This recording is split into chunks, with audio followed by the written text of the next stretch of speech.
Hey YouTube, what's going on?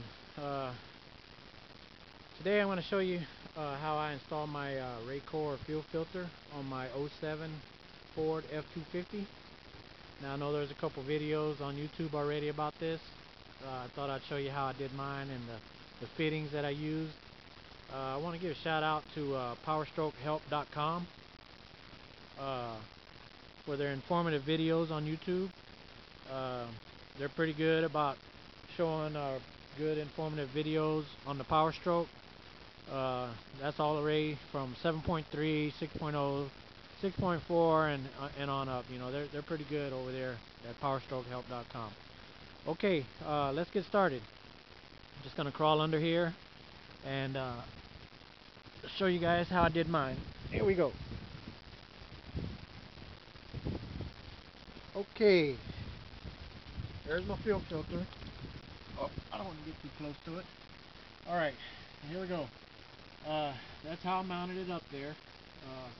As you can see, I wrote the mileage on there. I wrote the date on there so I can keep track of, you know, when I should change it and whatnot.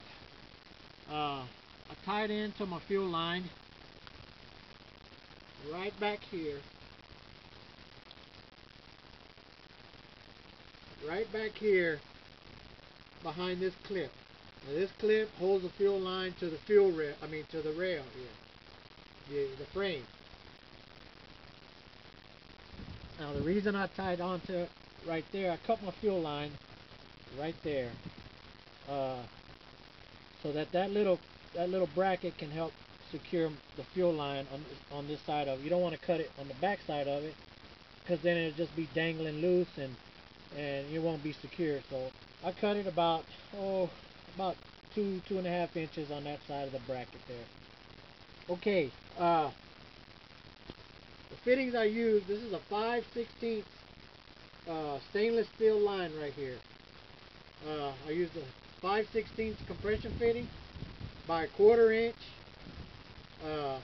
male thread right here. This is a 1/4 inch by 3/8 female, like a little coupling.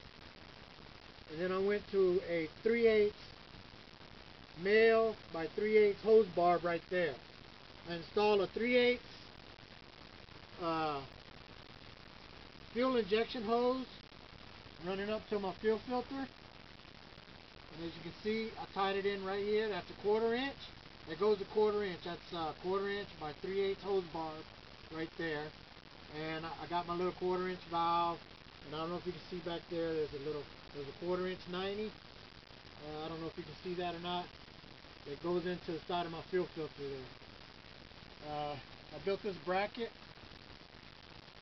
out of 1/4 inch, looks like about 2 inch by 2 inch angle iron. It's just some angle iron I had laying around. Painted it up, drilled my holes in it. Grade A hardware there, bolts and stop nuts with lock washers. I use the existing holes on the frame right back there. I don't know if you can see that. I did have to drill that hole right there. I had to drill it out to make it just a little bit bigger to fit my bolts through. But anyway, I pretty much use the existing holes on that. Let's back up a little bit. Now here's the discharge side, or the fuel going out of my fuel filter. I got a 1/4 inch 90 right there. That's a 1/4 inch male by 1/4 inch female. I have a 1/4 inch shut off valve on each side, down here on the fuel coming in and fuel going out. I can shut that whenever I want, if I want to change my fuel filter. Here's another 1/4 inch 90 right here. See if we can get a shot of that. 1/4 inch male by 1/4 inch female, and then I got another 1/4 inch by 3/8 hose bar fitting right there. And once again, the 3/8 fuel injection hose going over and out to my fuel pump. Now this fuel filter is before my fuel pump. I mounted it up real high, as you can see right here. You know, here's the bottom of my truck. Mounted it up behind a converter here to keep rocks and debris from being able to hit it. Now, let's look at the bottom of it here.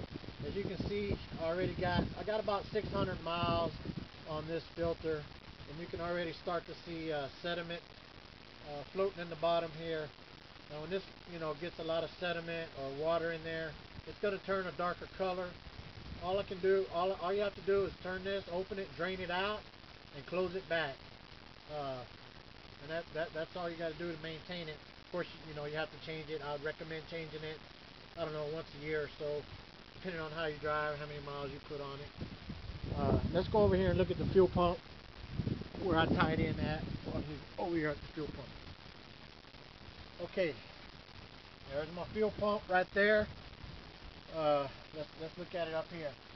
Okay, you got two fuel lines on your fuel pump. This one's coming in, the bottom one's coming in. I don't know if you can see that little arrow. There's a little arrow right there showing it fuel going this way. There's another arrow right here, fuel going back. Now that's the return line to the tank. You don't want to tie into that one. You want to tie into this bottom line right here. Now, this is a 3/8. Let me back up.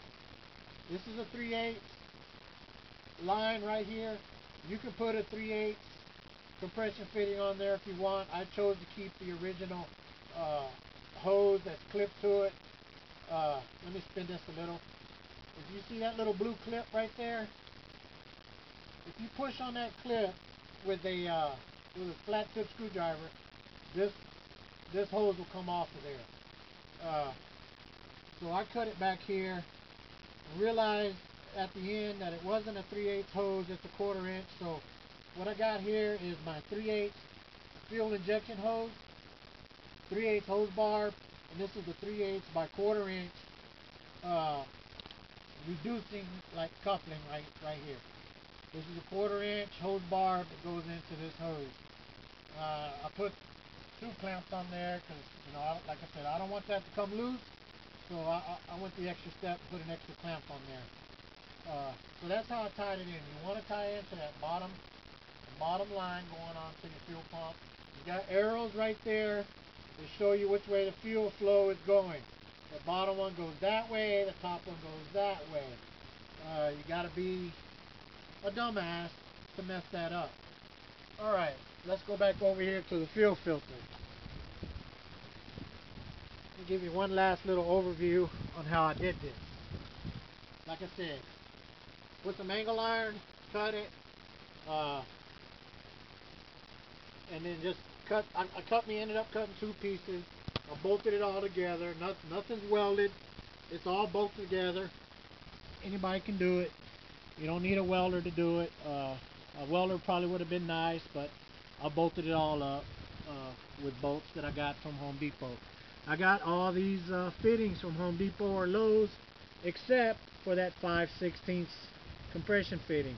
Like I said, I was stuck when I cut that. Didn't realize it was a 5/16. Cut it on a Friday evening when everything was just about closed. So I ran around like a chicken with my head cut off trying to find a 5/16 compression fitting. Home Depot does not carry 5/16. They carry 1/4 inch, 3/8, 1/2 inch. Do not carry 5/16. So I ended up finding that at O'Reilly's Auto Parts at the last minute, which saved me. Thanks to those guys over at O'Reilly. Anyway, like I said, I wrote the mileage on there, I wrote the date on there, and there it is. That's pretty much how I did mine. All the fittings were 1/4 inch and 3/8, except for that 5/16 compression fitting, 5/16 by 1/4 inch. Everything else is, like I said, 3/8 hose barb.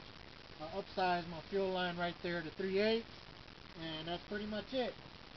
And that is my Racor fuel filter on my 2007 Ford F250. Thanks, YouTube. Thanks for watching.